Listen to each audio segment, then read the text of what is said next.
네, 안녕하세요. 도사 이승태TV의 이승태 변호사입니다. 유언 대용 신탁이라는 거 들어보셨어요? 아니 못 들어봤어요. 유언 대용 신탁. 이게 신탁인데 유언을 대신하는 신탁이라는 거죠. 근데 신탁이라는 건 뭐냐면 내 재산의 관리를 신탁회사를 우리가 보통 뭐 생보부동산 신탁이라든지 KB부동산 신탁이라든지 이런 데를 신탁회사라 그래요. 근데 그런 신탁사에게 내 재산 관리 맡기는 건데, 맡기는 사람이 위탁자, 그 다음에 수탁을 받는 사람, 그러니까 위탁을 받는 사람이 수탁자예요. 그래서 위탁자와 수탁자가 되는 거고, 수탁자는 대부분 신탁회사가 되는 거죠. 이런 것들을 신탁이라고 그러는 거거든요. 그러니까 내 부동산을 내가 관리하기가 좀 힘들어. 그래서 내가 신탁사한테 맡겨. 그러니까 수탁자한테 맡기는 거예요. 당신 이름으로 가지고 있어. 그래서 거기에서 뭐냐면 그 앞으로 내 집에 들어오는 뭐 이런 담보라든지 대출을 받을 때도 그렇고, 그 다음에 뭐 임대차에 대한 관리도 당신이 다 맡아서 해. 그리고 당신 이름으로 보관하고 있어. 이거거든요. 근데 그게 유용하기도 하고 사회에 굉장히 악영향을 미치기도 해요. 왜냐하면 우리가 부동산 일반적인 전세장기에서 제일 많이 등장하는 게 신탁사거든. 나는 내가 내 물건을 신탁사한테 맡기는 순간 그건 대내적으로 둘 사이에서 관계도 그렇고 대외적인 관계에서도 나는 소유자가 아닌 거예요. 난 그냥 위탁자 지위만 있는 거야. 그 등본상에 신탁회사, A 신탁회사가 소유자가 되는 순간 모든 처분 권한은 A사한테 있어. 그렇기 때문에 내 말 믿고 나한테 부동산 중개수수료 준 사람은 다 사기당하는 거야. 나중에 내가 안 돌려주면. 그러니까 그 경우에는 반드시 신탁사의 동의를 받아야 돼요. 아니면 신탁사랑 계약하거나. 근데 그렇지 않고 사기당하는 경우가 많다고. 이런 게 신탁인데, 이런 신탁을 어디에도 활용하느냐? 유언에도 활용을 하는 거예요. 우리나라는 원래 유언이 굉장히 까다로워요. 엄격해. 그래서 유언을 제대로 해서 내가 유언으로 내 재산을 우리 자식들한테 주겠다 라고 해서 유언장 쓰려고 그러면 본인이 자필로 그 유언장을 쓰고 서명하는 것도 있지만, 유언의 방식이 네 가지가 되거든. 자필로 유언하는 것, 또 공증인한테 가서 증인 2명을 상속재산과 관계없는 사람 데리고 가서 공증의 방식으로 유언하는 방식도 있고, 녹음하는 방식도 있고, 여러 가지 형태의 그 유언이 가능한데, 우리는 외국처럼 그렇게 유언이 그렇게 많이 이용을 안 해요. 근데 그런 그 유언을 지금 다른 방식으로 하는 것이 2012년도부터 생겼어요. 이게 뭐냐면 유언 대용 신탁이야. 그러니까 내가 가만히 보니까 이거 유언을 말이야, 내가 이 재산을 나중에 상속 안 해주고 내가 자식들끼리 싸우는 것도 꼴 보기 싫은 거야. 그래서 내 재산을 신탁사한테 맡겨. 그래, 신탁사한테 맡겨서 그거 가지고 뭐 임대차를 놔라. 그리고 나서 거기서 수익이 생기면 나한테 그 이익을 나한테 달라는 거야. 그러다가 내가 죽으면 그거를 A한테 줘라, B한테 줘라. 이렇게 유언을 신탁사랑 계약을 해놓는 거예요. 재산의 처분에 대해서. 이게 마이클 잭슨이 이 유언 대용 신탁을 이용했다는 거거든요. 마이클 잭슨이 자기가 만약에 사망하게 되면 그 전까지는 나한테 돈을 주다가 상속재산이, 내가 죽으면 상속재산의 20%는 재단에다 기부하고 나머지 부분을 아이들이 몇 살이 되면 그때부터 줘라. 이렇게 했다는 거거든. 근데 그게 왜 그러냐면 아이들이 너무 빨리 돈 주면 애들이 나중에 이 일도 안 한다는 거지. 그래서 30살이나 되면 그때부터 그 아마 수익금을 주도록, 재산을 주도록 했나 봐요. 수익금이나 이런 것들은 일부 주도록 했겠지. 좌우간 뭐 마이클 잭슨이 이걸 많이 이용했다고 하는데, 외국에서는 마이클 잭슨뿐만 아니라 많은 사람들이 유언 대용 신탁을 이용하는 거고, 우리는 잘 이용이 안 됐었어요. 근데 그러다가 최근 들어서 유언 대용 신탁이 굉장히 부각을 받기 시작했어요. 두 가지인데, 이 이유가 하나는 구하라 사건. 꽃다운 나이에 우리 곁을 떠난 고 구하라 씨. 고인을 보낸 슬픔이 채 가시기도 전인 지난 3월 9일 고 구하라 씨를 둘러싼 유가족 간의 상속 재산 분할 소송 소식이 전해져 안타까움을 더했는데요. 그 다음에 그 예전에 강하늘 대원이라고 소방관 하시다가 돌아가신 분이 있었는데, 업무상 스트레스로 숨진 소방관 고 강하늘 씨. 강 씨가 순직하자 32년 동안 한 번을 찾지 않고 장례식장에도 나타나지 않은 친어머니가 유족 급여와 퇴직금을 수령해 공분을 샀습니다. 그분의 그 생모가 나타나면서 그 재산을, 그 유족연금을 받아가는 것. 그래서 부양하지 않았던 부모들이 갑자기 내가 부모라는 이유로 나타나서 이 재산을 받아가는 게 이게 적절하냐. 그러니까 내가 그렇다고 그러면 미리 유언대용 신탁을 이용해서 내 재산을 내가 죽으면 차라리 내가 좋아했던 사람이나 나한테 내가 돈을 수익금 계속 나 주다가 나중에 나 죽으면 어떻게 처리해라 이렇게 만들어 놓으면 되는 거 아니냐. 이러면서 좀 요즘에 주목을 많이 받기 시작한 거예요. 근데 여기에서 또 하나 문제가 그러다 보니까 어떻게 되냐면 상속권자가 상속을 못 받는 문제가 생겨. 봐요? 내가 엄마도 있고 그 다음에 원래는 호적상에는 자식이 그 둘이나 있어. 근데 엄마가 집을 나갔네? 어렸을 때는 기억도 못해. 호적으로만 남아있는데 나 어머니랑 만나고 싶지도 않나. 근데 내가 죽으면 나중에 내가 돈을 많이 벌었는데 어머니가 와서 내 재산 가져갈 것 같아? 아니면 나랑 정말로 사이가 안 좋은 정말로 보기 싫은 자식이 있어. 나 걔는 못 주겠어. 라고 했을 때 걔 빼고 내가 이뻐하는 아들한테만 줄 수 있겠냐. 그랬을 때 그러면 상속에서 배제된 애들은 어떻게 할 거냐. 그럼 걔는 뭐 사실은 내 아들 아닌가? 내 자식 아닌가? 내 와이프 아니었나? 그럴 경우에 그럼 어떻게 하냐. 그럼 사실은 와이프의 관계는 아니에요. 어머니의 문제. 와이프랑 이혼하면 끝나는 거니까. 그랬을 때 이게 유류분이라는 것과 충돌하는 거예요. 유류분이 뭐냐?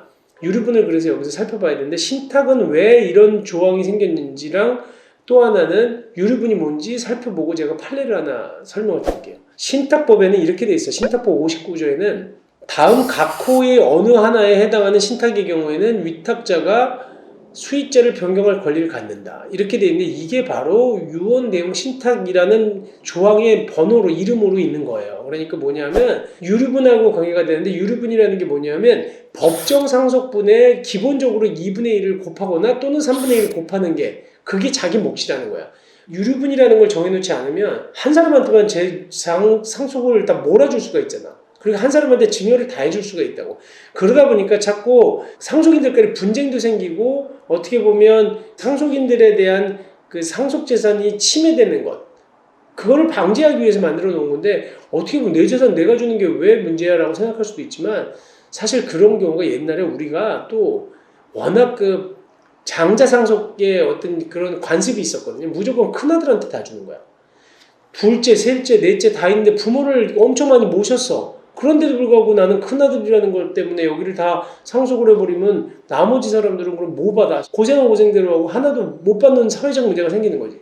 자기들끼리도 문제가 생기고 또 그러다 보니까 어떤 문제가 생겼어요? 장자만 그러면 부모님을 모시는 거예요.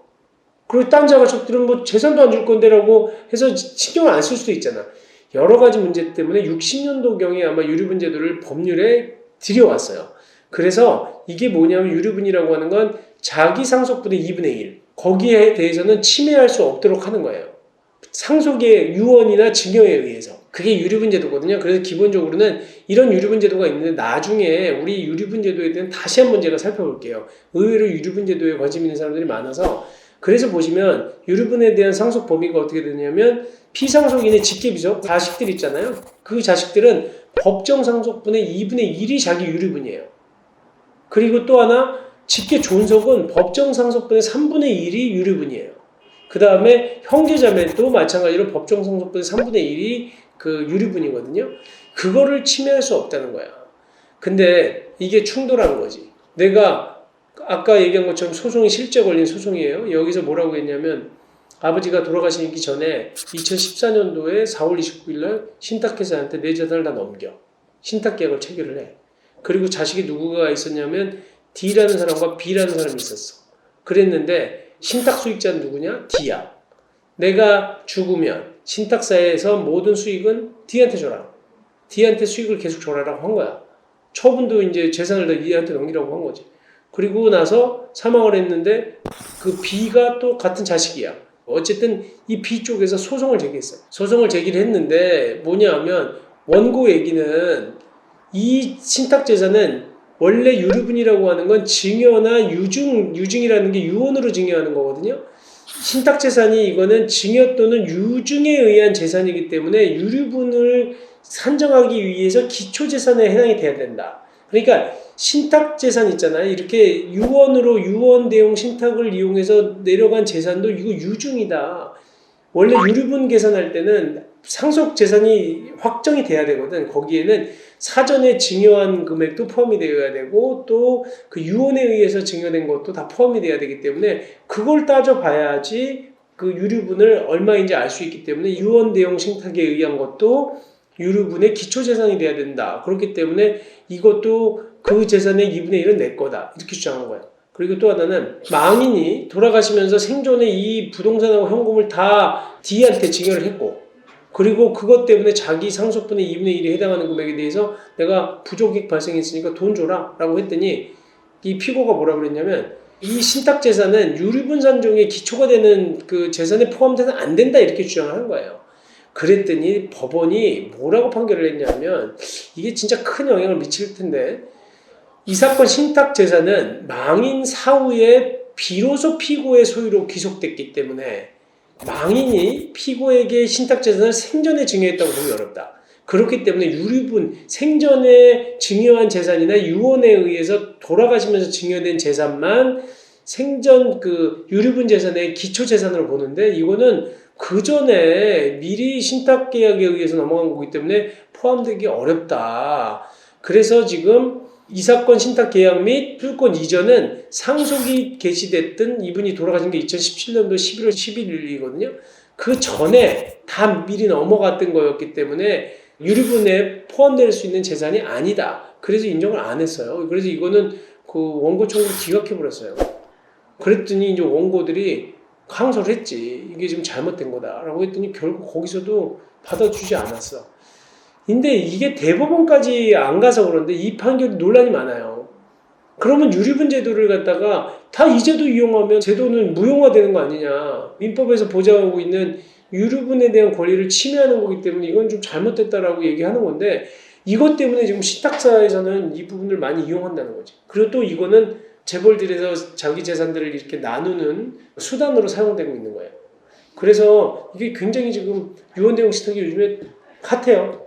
이것들을 이용해서 그럼 재산을 내가 주기 싫으면 주지 말라는 거야 이제. 그러면 유류분 이거 분명히 헌법재판소나 아니면 나중에 위헌재청 신청 이거 신탁법 이거 잘못됐다 아니면 이 법률의 해석이 잘못됐다 이렇게 그 상급심 대법원에서 판결이 나올 수도 있는데 귀추가 주목되기도 해요. 근데 이거는 2심으로 끝났어. 대법원 안 갔어요. 그러니까 나중에 어떻게 될지 한번 지켜봐야 될 사건이기도 합니다. 제가 오늘 유언 대용 신탁 얘기 드렸고 잘 한번 활용해 보세요. 그리고 관심도 가져보시면 좋을 만한 제도인 것 같습니다. 네, 감사합니다.